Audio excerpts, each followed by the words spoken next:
All right, welcome everybody. Thanks for tuning in. Really excited to have Jeff Salcido here. Jeff is a real estate agent based in Pasadena.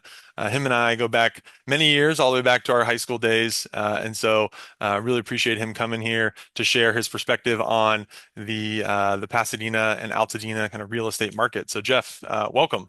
Thanks, Chris. Really excited to be talking with you today. Absolutely. And before we kind of dive into it, Jeff and I were planning to do this update towards the beginning of the year as kind of a way to kick off the year. And then obviously everything with the Eaton fires happened and our city kind of just went into turmoil. And so we're excited to be here today to actually share some updates and obviously speak to how the real estate market in particular has been impacted by the fires and the destruction that it caused to our community. So as both of us I grew up in Pasadena. Jeff grew up in Altadena.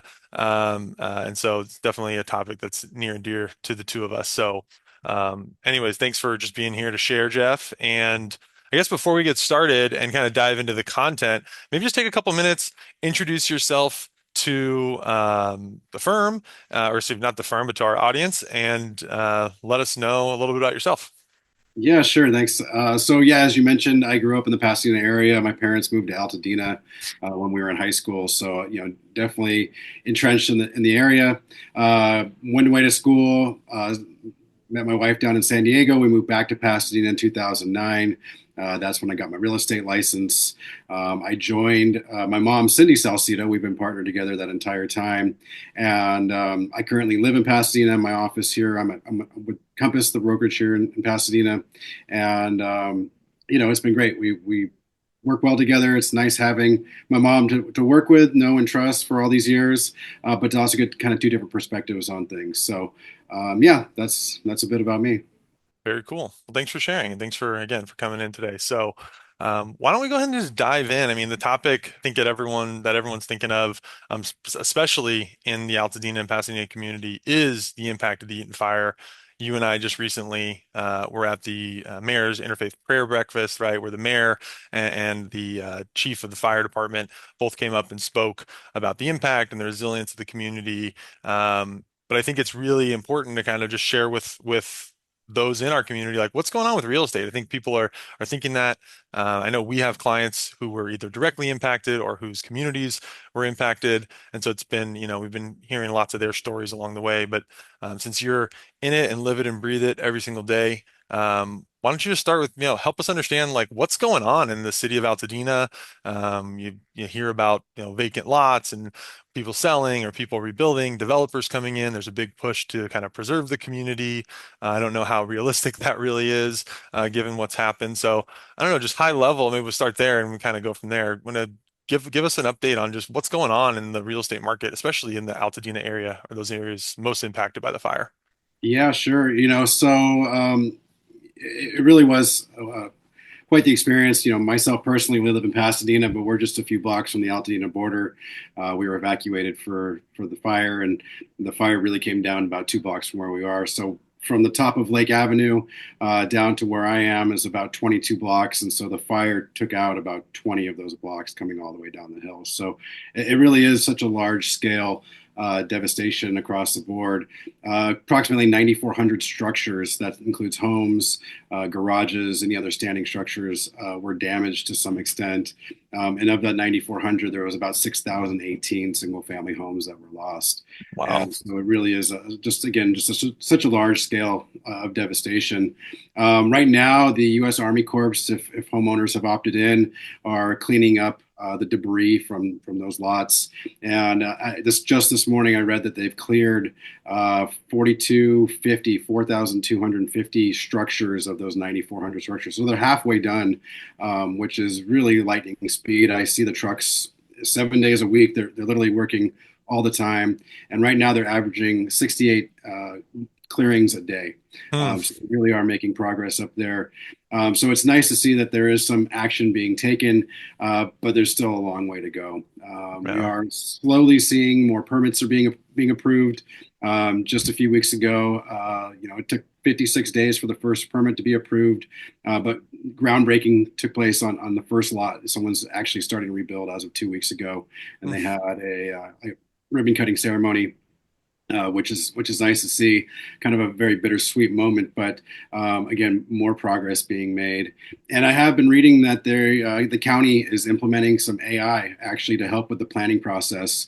Hmm. Before you can get permits, you got to submit your plans, and generally that's where things get bogged down. And so that initial 56 days in order to get permits, they're hoping to keep that under 30, and then with AI, possibly even less than that. So Catherine Barger, who is our LA County supervisor for Altadena, has really been pushing to expedite the process. But at the same time, anytime you're dealing with the government, there's always red tape that needs to be cut, and things that need to happen in order to make that progress happen. So. Interesting. Okay. So that, well, that's, I mean, crazy that you, at one level, yes, they're moving extremely quickly to help clear the structures and clear the debris from the structures that were impacted. At the same time, I think if you're not directly in that community, right, even in outer other communities in Los Angeles and certainly out of California, people have kind of moved on, right? The next headline hits and people move past it. And so it's also kind of fascinating or interesting to think that like we're only halfway through it, right? There's kind of two sides to that coin. But have you worked directly with any of the plots of land that are being sold, or can you maybe give us some comments around that? Because I do think we know that there was this kind of push around, really wanting to rebuild, and the reality is that maybe not an option for everyone. And so can you maybe speak to like what you're seeing there, developers coming in, that kind of thing? Sure. Yeah. Well, so just personally, my brother lost his lot or lost his home, and we helped him sell his lot. And for him, the decision came early. They knew right away that they wanted to move on to something else. My sister-in-law is pregnant; they're having their first baby, and so the decision was kind of easy for them. Although they love Altadena, they love their home, they love the community. They felt that for their specific purposes, that's what was best for them. As we see more and more people get their lots cleared, the phase two debris clearing has been taking place. As they talk to their insurance, as they talk to builders, as they figure out what next steps are like, how long it's going to take. We're seeing more and more properties, lots coming on the market. Right now, currently, we have 90 active listings, lots on the market, ranging from $350,000 to 2,590,000, two million Just five for the hundred land. just for the land. Oh, And so there's 90 active that are currently on the market, 27 that are in contract under contract, and then another 125 that have already sold. So, hmm. as I mentioned earlier, there's 6,018 homes that need to be rebuilt, and I got to imagine there's going to be a lot of folks who have the same realization as my brother that, hey, this isn't quite what we want to be doing here, and it's really sad because obviously they are the fabric of the community. And as you mentioned earlier, people, when they sell, at least in my experience here, I think I was just reading this morning that of the 125 that have sold, maybe only five of those have been individuals versus corporations who are purchasing the lots. Okay. And so, as much as we want to stigmatize developers, investors, folks who are ultimately going to make a profit off of what they're doing, if there's going to be a community come back, if people want to sell, those are the folks who are going to be, rebuilding the community. And so the hope is that the impetus to get those folks to realize, what was there was beautiful character homes, creating something that's still affordable. I think that was something that Altadena always was, to an extent. I mean, we're in Southern California, but being close to the foothills, being close to Pasadena, and still having a wonderful community there. So we are seeing most of the buyers, like I said, are investors, developers, builders to an extent, and there's just not a lot of folks who want to build a home. I mean, before the fire, to take on a project like that, you had to have a lot of capital, a lot of time, a lot of energy for that type of project, let alone, you're already, say, losing your home and trying to figure out where your short-term housing is and how is that all going to play out over the long term. So yeah, it's been interesting to see. The average sales price right now for these lots is about $680,000, Hmm. which is about $65 a square foot. That's been pretty steady for a while, but as more and more people decide to sell, I would imagine, just like in any market, supply and demand, if the supply continues to outpace demand, that eventually those prices might come down. So for now, things are steady, but we'll continue to monitor that as things progress. Well, and it's really helpful. And first of all, really sorry to hear about your brother and the loss of their home. That's obviously tough for the whole family. But I'm glad they're kind of moving on and found something else. I do wonder when we start thinking about like this concern around developers just coming in and changing the fabric of the community. And like the reality is, I think, it's going to be very hard to rebuild what was once there, right? And so that's maybe you have to throw that notion out. But at the same time, I'm wondering, like, do you have any concept of what the city's doing to make sure that, yeah, as developers are coming in, or the county, I guess, but as developers are coming in, that they're not just trying to buy blocks and blocks of land and combine them and parcel them out and create also, I know there's zoning rules and things on these things on this type of stuff, but do you have any concept of just like, you know, uh, what kinds of limitations are going to be on developers as they do go to rebuild and put that investment back into the community? Yeah, I mean, so as far as I can tell, there isn't a huge beyond zoning. There isn't a huge push from the county to keep things as they were per se. I believe that there's some laws that have been put in place here in California in general, just to try to increase housing that will allow you to subdivide some of these lots. But these lots aren't that large, at Mm, least the ones that are selling. I mean, we're talking 6,000 to 8,000 square feet. So to realistically split those up, it's just not something that will be happening. I personally don't think. I do think that there will be more multifamily development, maybe on like the Woodbury corridor, or maybe up Lake, north south on Lake there, where there is actually commercial spaces. So having more people more densely lining those areas might be something that happens. But I don't imagine like mega mansions or many units being put into neighborhoods, so to speak. So mm, I know that there's a big push right now for a land trust to be created. I think it's Senator Perez, State Senator Perez, is pushing for $200 million to hopefully help the folks who maybe don't have the type of money that they need to hold on to their properties and to protect, the legacy of the community. So there is a big push from that as well. So as I mentioned earlier, as developers continue to buy up these lots and they're seeing that very few people are actually able to hold on to them, they're hoping that this land trust will in fact help to kind of push back on that and create more of a balance of who's able to stay there, which is the community. I mean, that's what we want. But ultimately, it's just not going to be feasible for some folks. So. yeah. And so have you represented either buyers or sellers with plots of land? Yeah, so I've sold my brother's lot. I have a new listing that will be coming on in the next few days here. Very similar situation. These guys decided that, hey, this is our time. They want to move to Spain.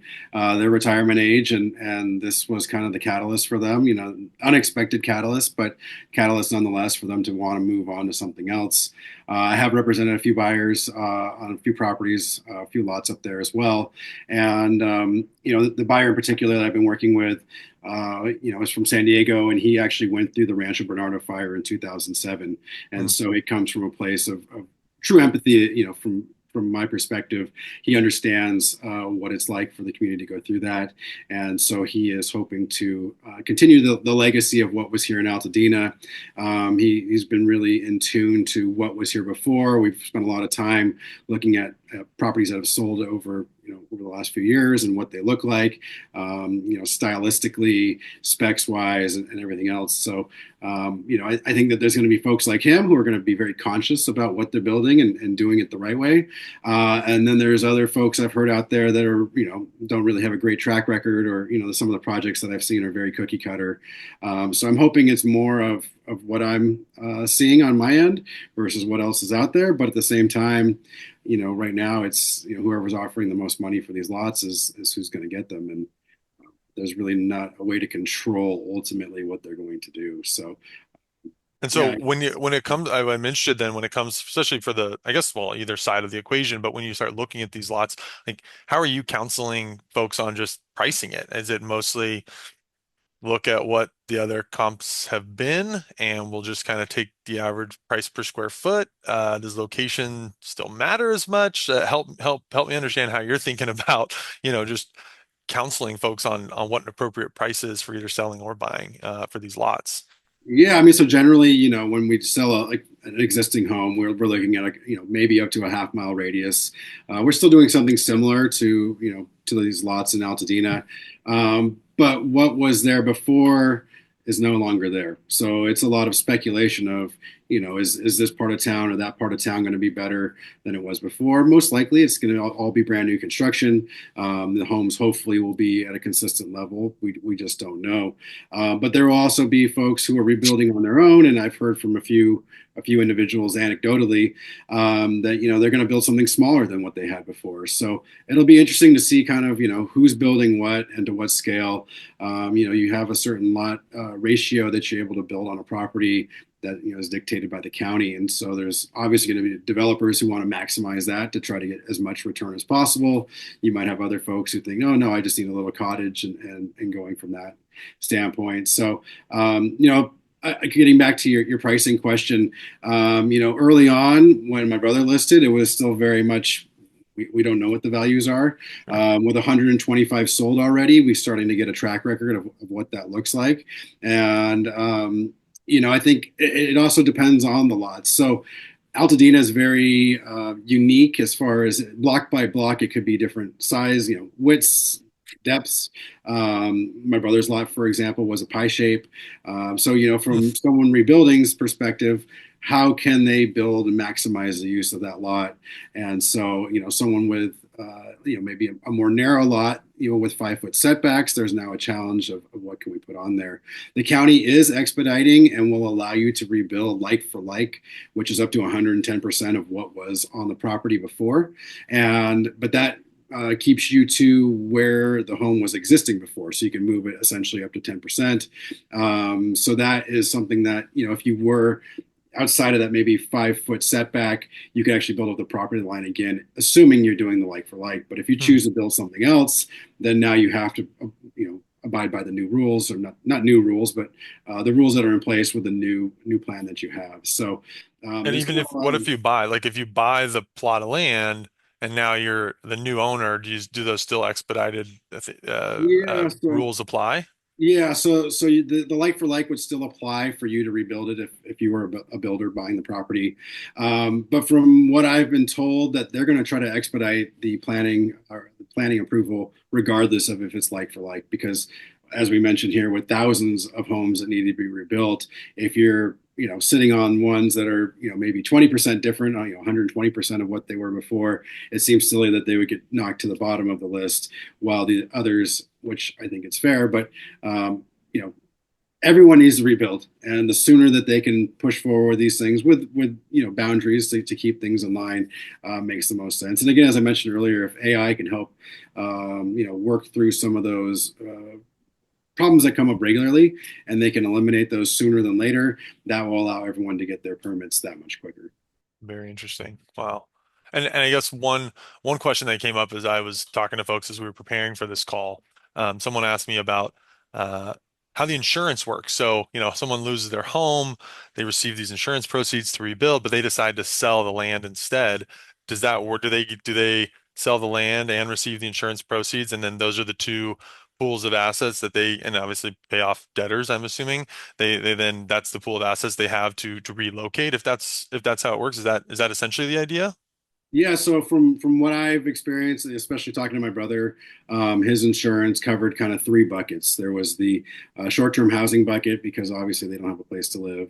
There was the possessions bucket, which is the amount of money that they can get to replace the items that they had, and then there's the rebuilding cost. And so the rebuilding cost is hopefully at an appropriate amount given what was expected when you got the policy. But there is some fear that with maybe a lack of trades folks, because of just how many people are needing to rebuild, supplies coming in, possibly tariffs on wood from Canada, stuff like that, that costs are going to be just that much more than they would have been for like a single rebuild, right? Mm, So that is a challenge right now. So yeah, the funds that you're getting then, if you do sell the land, just like if you were to sell your home, you'd have to pay off a mortgage if you had a mortgage. I have a friend who was in an unfortunate situation. They only bought the house a few years ago, so their mortgage was really a large amount, and their insurance wasn't what they would have hoped for, and then they had to pay $70,000 out of pocket, just to walk away. Hmm. So, there's some people who have really good insurance and they're actually going to be, doing just fine. And then there's others who were underinsured. If you don't have a mortgage, your house is paid off, you don't technically need insurance. And we've seen quite a few individuals who are unfortunately in that boat, or people who are underinsured because you got the policy 20 years ago and you haven't updated it or kept it current with what today's standards are to rebuild. And now, unfortunately, you don't have those funds to rebuild the home that you had. And there's new standards. Fire sprinklers, fire sprinklers will be required. Some of these other building codes that are going to be necessary to protect against future fires. So not only are you replacing what you had, but you have to add to it to make it just fireproof. Essentially, well, nothing's fireproof, but you understand what I'm saying. Yeah. The costs are just that much more given the nature of what's required. Wow, that's going to be challenging for the folks who are choosing to rebuild for sure. Wow, well, thanks for sharing. I think kind of the next question then is, okay, well, these are the homes that were directly impacted by the fire. Taking a little bit of a broader lens, if we just start to look at the overall Pasadena housing market or Pasadena, Altadena, and the other surrounding communities, um, what's that housing market looking like? One, I guess, are you seeing any impact from the fires, or is that kind of dissipated? And then two, just what's going on in the market right now in terms of, you know, volume and the speed at which things are selling. You want to comment, give us help me understand kind of what you're seeing out there with the Pasadena overall Pasadena housing market. Yeah, so in general, I think the term I've been hearing lately is the market is wonky. Not that that's you know wonky is a good term for it right now. Post the tariffs rolled out in early April, and I think there was a big pause and concern, especially with the stock market taking a hit at the time. And it's rebounded to an extent, but I think there's still a little bit of fear, economic fear of where things are going. So that's part of what's happening in the background. This year, I mean, in particular in Pasadena.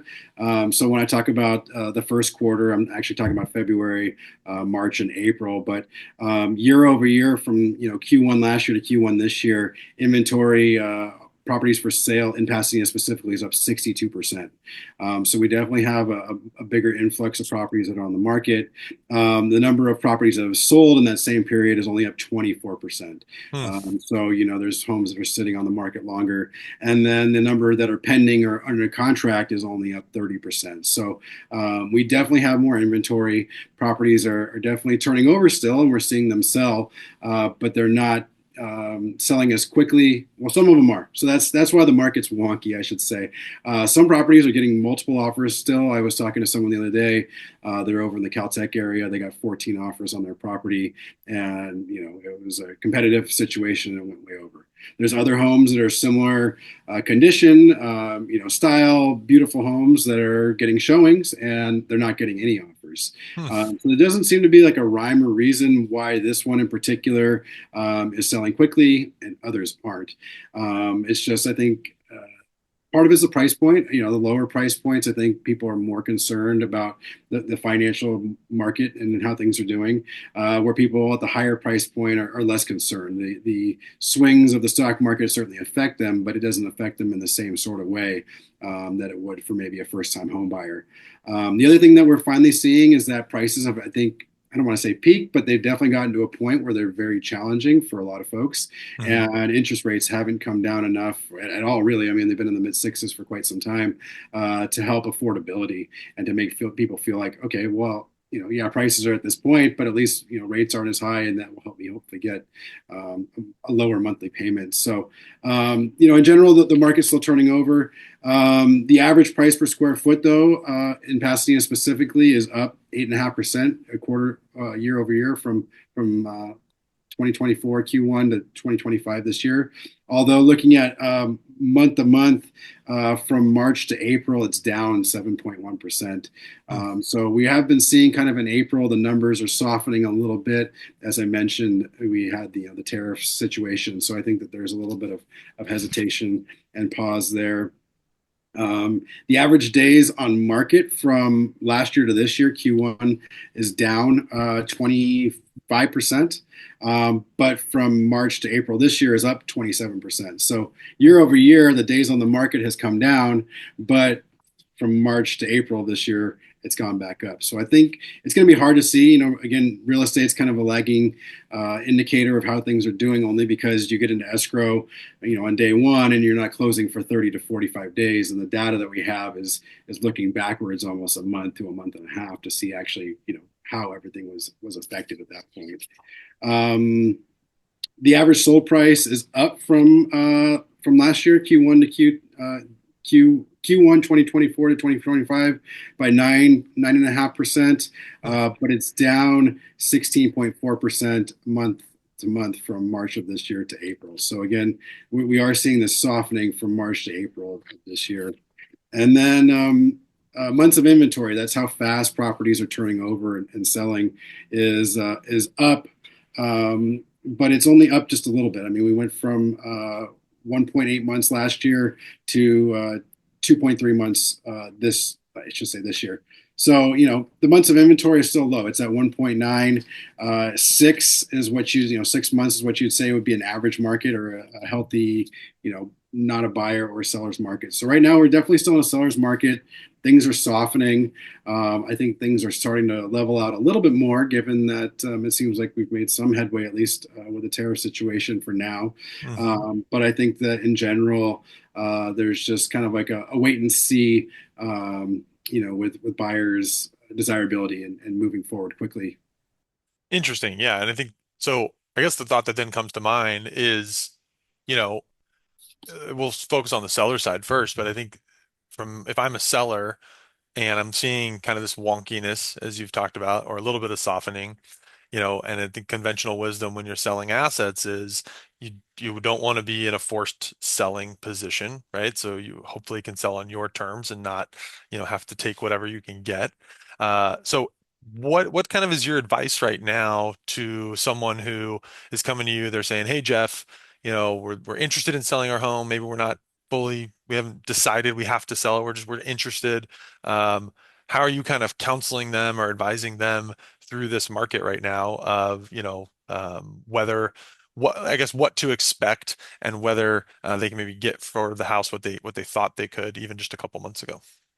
Yeah, I mean, I think it's all about managing expectations, right? And previous to this year, I mean, there's been a lot of factors, like we've talked about the fire this year. We've had a new president, new policies.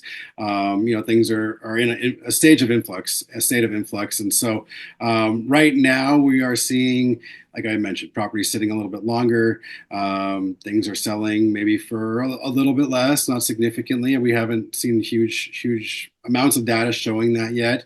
But if you're planning on selling, I think getting out in front of it early is always the best plan. And I mean, regardless of when you are selling, whether it's a year ago or a year in the future, is just being prepared and understanding what your property is. I mean, we always recommend to our sellers to have a pre-inspection done. It will help you understand if you have any. I mean, for example, we had a property recently that has the heater had blown out and they needed to replace that. They didn't even realize because they hadn't been using it, but getting that fixed. Another property had some foundation issues and they didn't realize that, so they got that fixed. So even if they aren't planning to sell today, getting the home, as prepared as possible. They can utilize the heater. They can, make sure that the house is safe with proper foundation. So that's really key.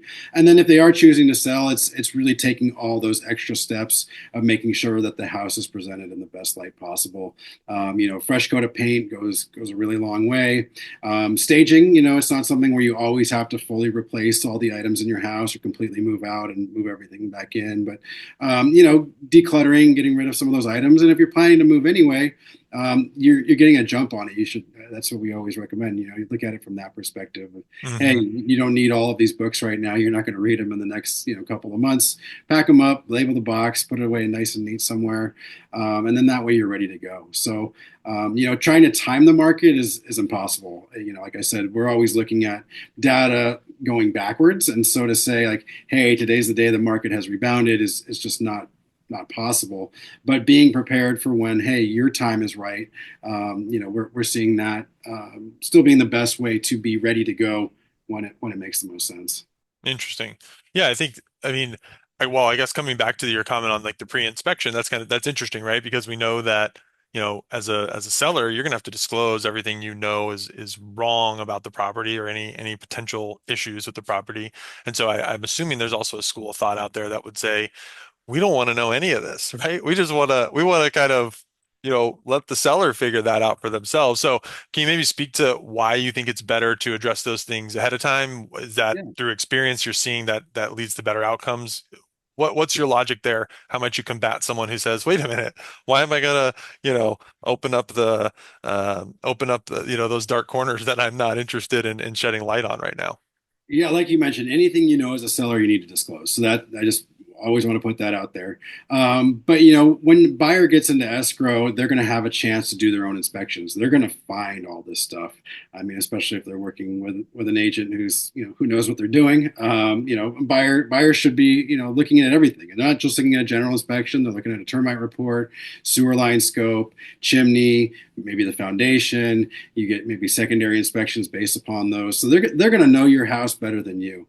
And we always think it's in the seller's best interest to be in the driver's seat. You Mm, want to know what the issues are. You can get out ahead of them and make these repairs. We had a property recently that had a gas leak in the driveway, and it turned out to be a $6,000 repair. And just knowing my sellers and their personalities, they were already stressed through the process. Now imagine you get into escrow, everyone's happy and things are moving forward, and now all of a sudden the buyer comes to you and says, "Hey, you've got this gas leak you didn't know about," and now you're in a panic of what do we do? How do we fix this? Well, now you can be proactive and you can take the active steps of fixing these problems beforehand. And buyers have the opportunity to submit a request for repairs, which is pretty common. But if you've already disclosed these things, you can help to say, "Hey, we're selling this house as is. We're telling you what the problems are. We're telling you its shortcomings. And so when you make your offer, please make an offer based upon what the condition of the property is. But conversely, the price that we're asking is based upon what the condition of the property is. So it's really a good negotiation strategy. Like I said, it's easy to kind of want to put the blinders on and not want to know those things, but eventually it's going to come back and you're going to know those things. So it's best to be proactive than reactive when a buyer presents it to you and now they want the world because you just weren't aware of it and you couldn't disclose it up front. interesting. Yeah.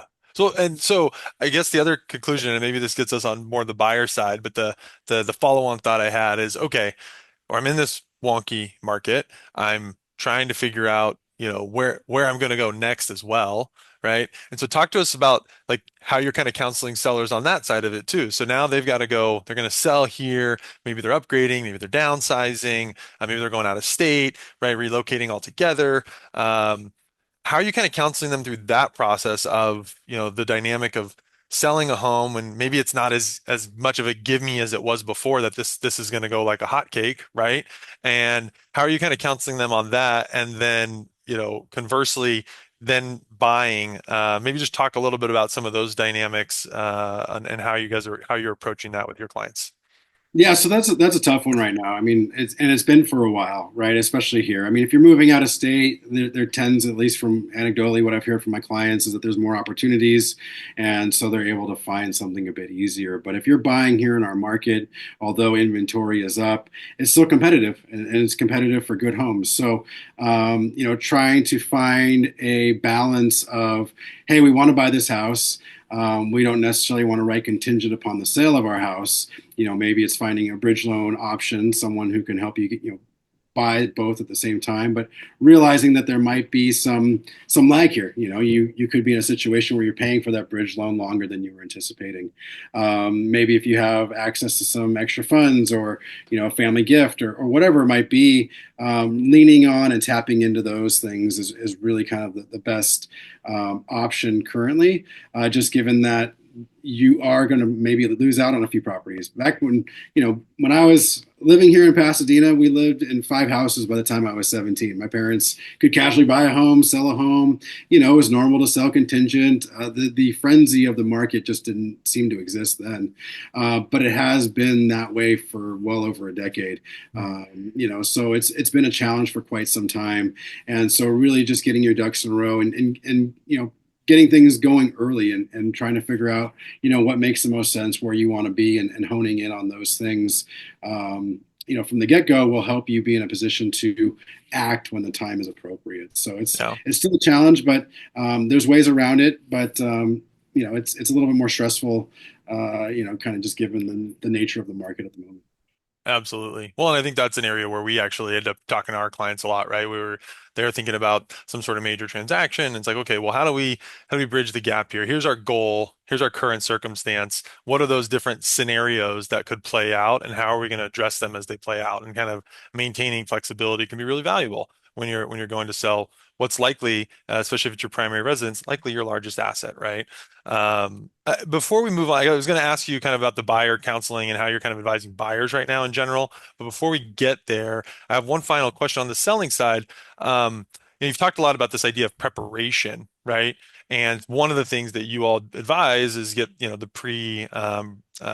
pre-inspection done so you're aware of what the issues are and can decide what to do with them.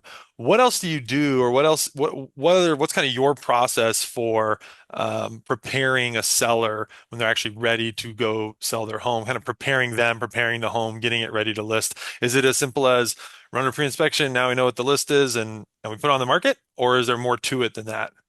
Yeah, I mean that's a part of what we're going to be doing here. So any repairs that we might find from the inspection is something that we'll advise on. Some things that are minor, we're going to say, hey, that's just your home is 85 years old, then that's what's to be expected of this property. Other things like health and safety concerns, or broken heating system, foundation issues, we're definitely going to have those looked at. Cleaning up the yard, curb appeal. I mean, I'm sure you've heard that term before, but making sure that the yard is fresh, fresh flowers, any bushes or hedges are trimmed, kind of anything to make the home, especially from the curb, look as fresh and clean as possible. Interior paint is huge. I know at my house and probably a lot of folks' houses, but if you have kids, dogs, things get dinged up, marked up all the time, and it's just one of those things. So if you can get a fresh coat of paint in there, it's really going to make the house show so much better. And then decluttering, as I mentioned earlier, is huge. We all start to accumulate, and I know especially for myself, things come into my house and they get placed down somewhere, and then tend to sit there for a little while, and then you kind of don't see it anymore because it's just been sitting there for so long. So we do have professional organizers, packers, people that can come in and help you because it's not always the easiest task. Some folks that we've helped that are in their 90s, they've been living in the home for 60 years, and they have to work through a lifetime of stuff, and that's really hard, especially when they look at each item and it's a sentimental reminder of maybe their husband who passed away, or something like that. So it really is a process of getting the house to show as well as possible, because buyers, when they come in, they're easily distracted. Oh, you're looking at a personal photo. Oh, who is this person? I wonder what their life was like. I wonder who they are. Versus being able to take in the room and imagining themselves in there, their family in there, or what have you. So it's really depersonalizing the house. It's making it fresh and as appealing as possible. And it's pretty basic. I mean, I know some people really want to go, oh, we should remodel the bathroom, we should redo the kitchen, we should do all these things, but ultimately, you could, but the time and energy and money to do those isn't necessarily going to gain you that much more Hmm. on the back end. So just making it as presentable as possible, and getting it photo ready really is what we're looking for, because most buyers, well, all buyers and agents start their search online, and so we want to make a photo ready home, something that's really going to sing to the public, sing to these agents, make them think, hey, this is where we want to be, at least showing the clients, or getting in for a showing. So yeah, those are kind of the steps that we're going to take. It's not, and each house is very different, right? I mean, some homes might need significant decluttering. I mean, we helped a client who was a hoarder. Essentially, we helped him get 11 truckloads of stuff, full truckloads of stuff, out of the house, just to kind of get it back to a base level. Now, painting that house didn't make sense because it had so much wear and tear, and changing out carpets still didn't make sense. But at least people could make their way through the home. So every home, is different, and some homes are already perfect. We deal with kind of the whole spectrum of home conditions. We have homes that are beautiful, magazine worthy. Today, you could walk in there right now and take those photos, and then we deal with folks like the hoarders who need a little bit more support, and kind of everything in between. Interesting. Wow. Well, thank you. That's fascinating and interesting to from my perspective. I think then we could so let's transition a little bit to kind of the buyer side here. As you mentioned, right? Buyers are finding properties now online. Everyone's got Zillow, Redfin. I think Compass is the real estate agent. There's a big Compass app. So everyone's looking online, finding their properties, targeting them, and so certainly the appeal of the pictures is going to go a long way for at least the interest in getting them in the door.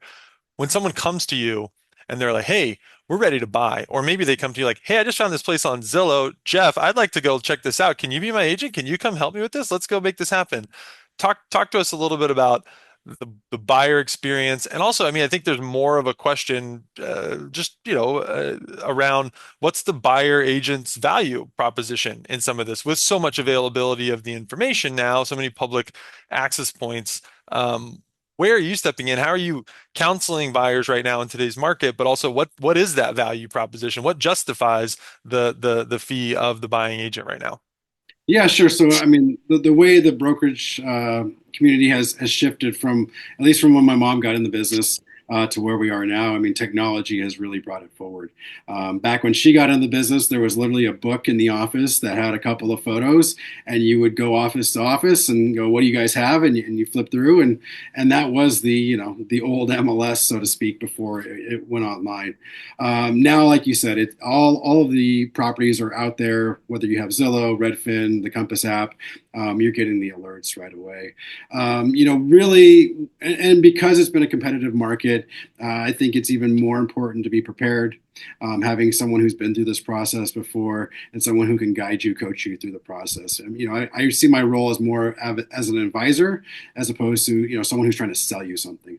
I'm not trying to sell you on anything. I want you to go in and understand the pros, the cons, what are the risks. But dealing with escrow. I mean, most people buy maybe one, two, three homes in their lifetime, and so dealing with a third party like escrow, who is helping with the transaction, is not something they're accustomed to. Asking the right questions of their lender, and maybe helping them find a better loan program that they hadn't considered. So one thing that we're always doing is when we talk to our clients, and are you, if you're not paying cash, and most people are financing, is having that initial conversation with their lender and being able to find out, hey, can you guys close sooner than 30 days, and what does that look like? That can make us more competitive if everything else is the same. Well, can we shorten our loan and appraisal contingencies down? And that could also help us be more competitive. Helping buyers understand and interpreting inspection reports. I mean, we go through this all the time, and most buyers just don't read 75-page general inspection reports. They're not used to having a conversation around sewer line inspections, or how to maintain a septic system, or who should we call if we need a painter. I mean, these are all things that people need throughout the process, and they need an advisor to help them in this situation. So that's how I see my role. You can find the property online, but even my experience with buyers looking at properties online, I see them in a much different light than they do. They're looking kind of at surface level stuff, and I'm seeing more of the details. So I can help kind of point out some things that maybe they've told me they don't want, or don't want in a property, and I can say, hey, maybe you missed this, but this is actually a split level home. Although the photos make it look like it's a single level, I know you don't want any stairs. Let's not waste time in going to see this property. So it's those kind of little things that I think are nuanced, and every situation is different. And then again, when you're writing an offer, having someone who's going to be your advocate, someone who can represent you in your best interests, and then having someone who knows the agents out there. How much information can I get from the agent who has a listing here? They know me, they like me, they trust me. They're going to share that much more of, hey, there's 5 offers right now. The top offer is here. This is what you need to do to be competitive. And so having those existing relationships, I'm now able to get you that property because, and I mean, I don't, not to toot my own horn, but I know that agents have chose or helped our clients get the property because they want to work with me, because they know that they're going to be working with a professional, someone who's going to get the deal done. So those are, I think, the reasons someone should want to work with me. But obviously, everyone has a different experience with who they're working. Yeah, no, that's really helpful. And maybe one tag on to that before we wrap up is just and there's a recent rule change. Forgive me if I forget the rule change. You can explain it, but there's this rule change around broker fees and seller fees, and now that's actually not a given that the seller is just going to cover all broker agent expenses there. That's I guess an item for negotiation. Are you actually seeing that play out? Well, maybe you can give some context first on that, but then secondly, are you seeing that rule? How are you seeing that play out in actual transactions that you've been involved with? Is that actually becoming a negotiating point or not yet? You want to speak to that change at all? Sure. So before the lawsuit that ultimately changed things back in August, a listing agent went to the seller and they made an agreement. Hey, Mr. Seller, you're going to pay a 5, maybe 6%. It's all negotiable, but whatever it was a total commission. And the listing agent, if they brought a buyer, would keep that full commission. If a agent from another office brought a buyer, then whatever was listed in the MLS would be what that buyer's agent would take. Just for argument's sake, let's say it was a total of 5%. The buyer's agent would be advertised to in the MLS that they're going to get 2.5%, and that's how it works. So the seller was already agreeing to pay what the ultimate commission would be. And so from the buyer's perspective, there really wasn't any thought behind how much is my agent getting paid. It was just, whatever is offered is offered. So after the lawsuit, they decided that they're going to decouple the commission. So now the listing agent and the seller have an agreement just for the listing agent's commission, and the buyer and their agent now have a buyer broker agreement, and they have a set commission. And so when a buyer makes an offer, though, they can, as part of the negotiation, ask the seller, "Hey, will you pay my broker as the buyer, my broker's commission?" And so it's a negotiation point. So already the buyer has agreed to maybe it's 2, maybe it's 2.5, maybe it's 3%, depending on what you negotiate with your agent. And then you say and you write the offer, hey, because I've agreed to pay my broker 2.5%, seller, I want you to pay the 2.5%. Hmm. Now the seller can say, no, I'm not paying anything. But from the buyer's perspective, they then need to come out of pocket to pay that because you can't finance this commission to your buyer's broker. And most transactions right now, and again, it's all negotiable, so I don't want to make any true blanket statements, but most sellers are still paying for that commission to the buyer's agent. So when you look at comps, if a buyer thinks that, hey, I'm no longer getting the seller to pay for this, maybe they would want to offer less to make things even, so to speak, on the playing field. So it is a negotiation point. I have heard of stories of sellers not offering any compensation to the buyer's side, and the buyers, already made an agreement to pay their broker. And so one way or another, we're giving a service and there's a fee for the service. Again, it's negotiable. But if the seller agrees to pay for it, great. That's one less cost for the buyer to take on.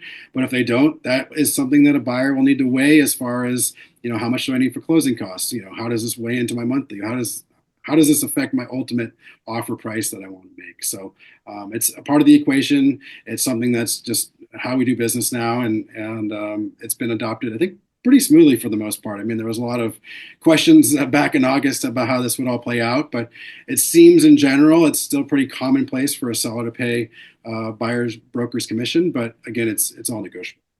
Yeah, interesting. Well, thanks for commenting on that.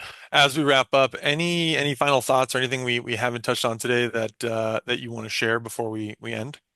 No, I think we talked about a lot. I think it'll be interesting to see what happens here in Altadena. My main concern right now, not just for the homeowners, but is for the commercial space. What kind of businesses are going to be coming back? And it doesn't seem like they've made much movement as far as debris removal and clearing there. So, part of getting a community back is having places for people to go shopping, having places for people to go,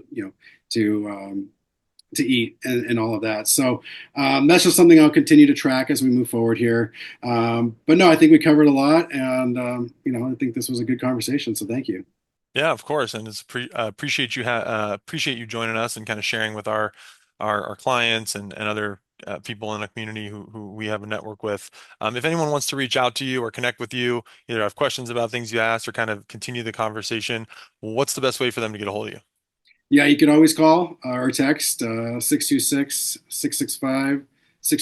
That's my cell phone number. Or an email is just as easy, jeff.salcido@compass.com. Very cool. Well, thanks, Jeff. Really appreciate you spending the time today. Right on. Thanks so much, Chris. Glad to have you. All right. Bye.